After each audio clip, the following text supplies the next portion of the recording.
Ashely Phillips here at the 2015 AIMExpo in Orlando, Florida, and we're learning how to keep it cool with Evans Coolant. John, tell me a little bit about your products. Well, it's an engine coolant, but it's different from antifreeze. It's a blend of glycols, same basic chemicals in your antifreeze, but there's no water. And so it has a high boiling point, doesn't make vapor pressure, it's not corrosive, it's a lifetime coolant. Basically, it's a lot of fun. It gives me a way to play in power sports and you know, get back into it. I raced for some years, and now I'm working here. I like it. What do you think makes people trust your coolant so much? Well, for one, it just stays in the engine. When you get up to 220, 230 degree temperature for your coolant, antifreeze is starting to come out. You go above that and it's steaming out and you're done. But our coolant can handle those temperatures because it has a high boiling point of 375. So if it runs at 220, 230, it's working just as well as it did at 190. So it's a lot of confidence for the rider. Well, it's been tried and trusted by one of the fastest men on two wheels, and this is Chris Carr. Chris, actually I was just learning, 7-time champion, and you used Evans Coolant for 10 years. Didn't even tell me you're using it because you didn't want to give away your secrets. Well, whenever you're racing, you're always trying to look for an unfair advantage that your competition doesn't have. And we ran into an issue with a motorcycle we were building back in the early 2000s that we had put on a dyno and then on regular water with a water additive boiled over in 90 seconds. So we knew we had an issue, a cooling issue.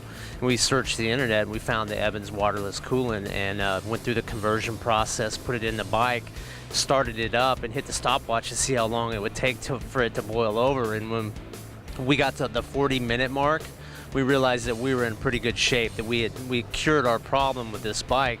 And then I went out and proceeded to win the first two races on that motorcycle. So we had reason to hold those cards close to our chest, and we ran it, you know, through the end of my racing career. And I approached Evans and said, "Hey, you know what? You guys got some pretty good stuff. How can we work together?" And here I am. I'm one of the brand ambassadors for Evans, and it's been a great relationship and allows me to come to the AIMExpo and meet with a lot of people I know in the industry. And it's because of Evans Coolant that's given me that opportunity to kind of keep a toehold in the industry. How important is it to you when you're out there racing to be the last thing to worry about is your bike overheating? Well, in flat track racing for years we ran air-cooled motorcycles, but in the last 15-20 years we've seen the advent of you know, water-cooled engines being brought into racing. And when you're out on a racetrack and you have water spillage anywhere from boiling over, it becomes not only an issue of safety for yourself but your fellow competitors. And when you have the confidence in producing the most horsepower that you can in order to get to the finish line first, knowing that you're going to get there and water won't be an issue, it gives you a lot of a big vote of confidence in what you're riding. Well, it's tried and trusted by the champion himself. Now, John, tell me a little bit about where you can pick up your products. Well, distribution has always been a challenge, but I think we've really got something now. You can go to our website and find our existing dealers. We're distributed through some regional ones like Southern Motorcycle Supply and Magnum Distributing. But starting in January, it's in the Tucker-Rocky catalog, so it's going to be nationwide and free shipping for all the shops. It'll be great. Well, it's available to you, so make sure you stop by the Evans Cooling booth or check it out between Tucker-Rocky or on their website.